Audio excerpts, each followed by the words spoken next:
Have you ever met a ghost? Not the kind that rattles chains or hides in attics. Met a ghost? I'm talking about the ghosts who are still breathing. The ones who walk among us, occupying space but holding less presence than a shadow. They're the ones you speak to, but your words seem to pass right through them. Their eyes hold a profound silence, a stillness that tells you the war inside is long over, and no one won. If you'd met Eddie in the last decade of his life, you would have met a ghost. He was the kind of man who had mastered the art of invisibility. He could enter a room and somehow increase its quiet. He moved through the world as if apologizing for the space he took up, his shoulders permanently curved in a silent plea for forgiveness. He wasn't always this way. Faded photographs from a forgotten album show a boy with a fire in his eyes, a teenager with a rebel smirk. But the man he became was a monument to a life slowly, methodically, and quietly given up on. His story is not a spectacle. There's no dramatic, cinematic collapse. And that, right there, is the bone-chilling tragedy of it. Because Eddie's story is the story of millions. It's the story of a silent epidemic of surrender, a quiet hollowing out of the human soul that happens long before the body is ready to quit. It's not a bang, it's a fade. A slow, imperceptible erosion of hope, a gradual turning down of life's volume, until all that's left is static. And if you're brave enough to look closely at the blueprint of his unraveling, you might just recognize the architecture of your own quiet struggles. Eddie's world began between the hum of quiet highways and the sigh of factory smoke. His childhood wasn't a horror story. It was far more insidious than that. It was grey. His father, a man perpetually shadowed by exhaustion, worked double shifts, leaving behind a presence defined by absence. His mother, caught in the undertow of keeping a family afloat, stretched their meager resources and her own smile until both were paper thin. In their house, love wasn't absent, but tenderness was a luxury they couldn't afford. It was a home built on the cold, hard foundation of survival. And this is the first tectonic shift in understanding people like Eddie. We are obsessed with the idea that people are broken by storms, by trauma, abuse, and catastrophe. But we dangerously underestimate the power of the constant, unending drizzle. It's the unrelenting greyness of an ordinary, loveless struggle that soaks into the bones, that chills the spirit, and that teaches a young heart a devastating lesson. Your purpose is not to thrive, it is merely to endure. As a boy, Eddie was an architect of worlds no one else could see. His sketchbooks were portals, filled with fantastical creatures and impossible cities that poured from a place inside him that was still vibrant, still untouched by the grey. He'd tape them to the refrigerator, tiny flags planted from a universe of his own making. "That is nice, son," his parents would say, their voices distant signals from a world that had no room for daydreams. Praise in his house was rationed like wartime sugar. Slowly, almost surgically, the world operated on him. It taught him, through 1,000 tiny cuts of indifference, that his passions were impractical liabilities, that his worth was not measured by the beauty he could create, but by the weight he could carry. By the time the ink of his teenage years had dried, the sketchbooks were gone, buried, replaced by the relentless metronome of a time clock. At a part-time job he despised. The data confirms the quiet violence of this. Statistics show, with brutal clarity, that young people forced into premature adulthood, stripped of their space to play, to dream, to fail, suffer from monumentally higher rates of burnout, anxiety and depression in later life. Eddie wasn't an outlier. He was a case study. His childhood didn't end with a celebration. It ended with a paycheck that felt more like a sentence. But still, he tried. And this is a critically important detail. People like Eddie don't just drop the rope.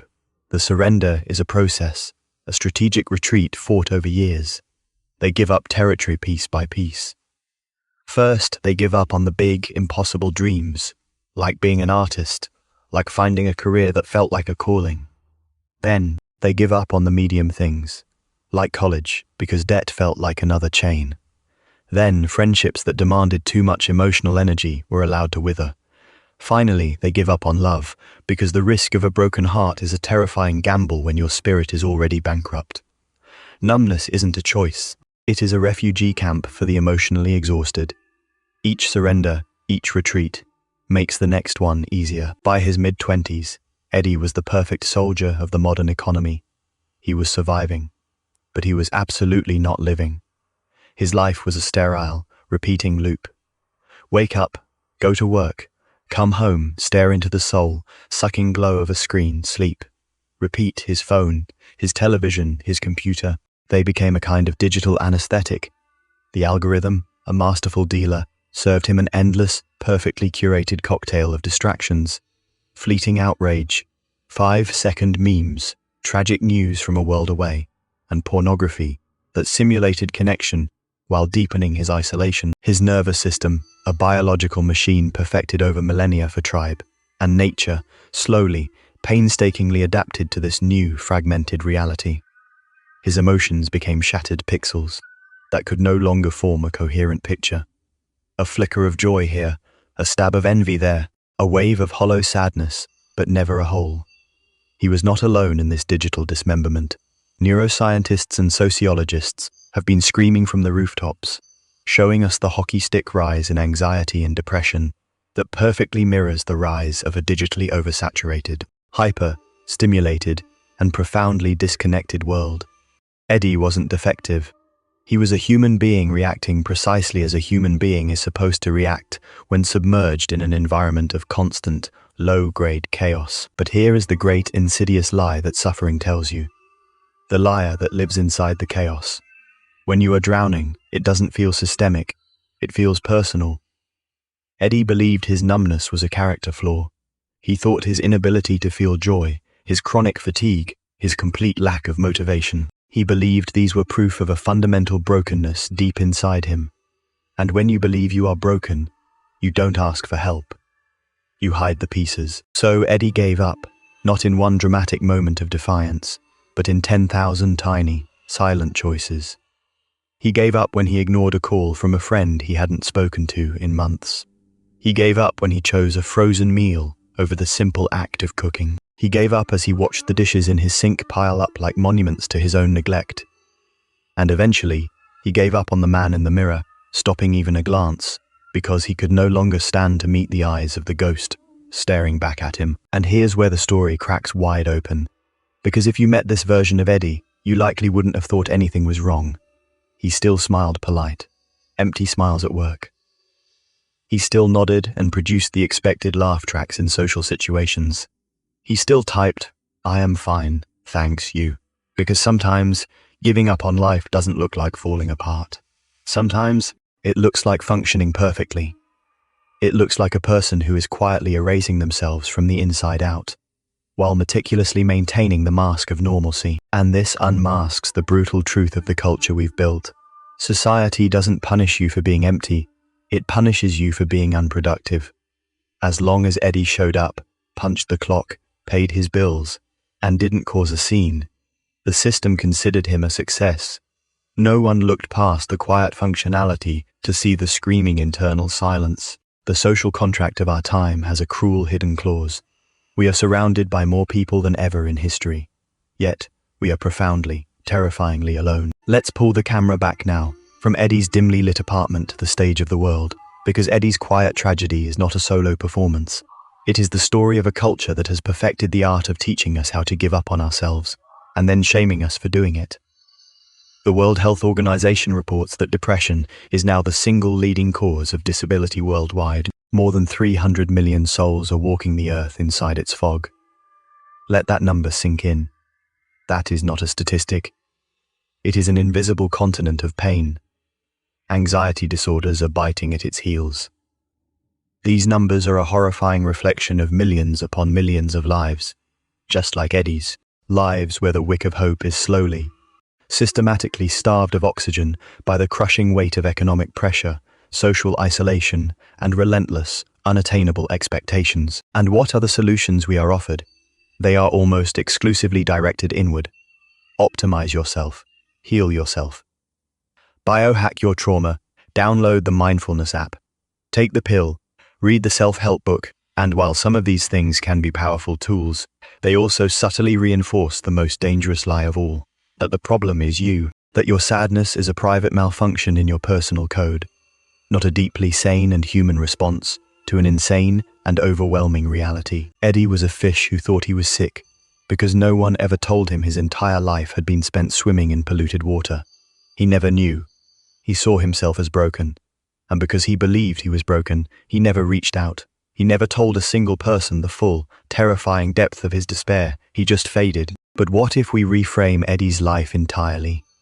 What if, instead of diagnosing him as a man who failed to cope, we see him as a mirror, a perfect, heartbreaking mirror reflecting the deep structural cracks in our communities, in our values, in our definition of a successful life? Maybe Eddie wasn't weak. Maybe he was unbearably human in a world that relentlessly demands we perform like machines. And this is where the real lesson finally unfolds. Giving up is almost never about laziness. It is not a failure of character. It is, more often than not, a failure of carrying capacity. It is what happens when people are asked to carry more than their spirit was ever designed to hold, for longer than it was designed to hold it, and to do it all alone.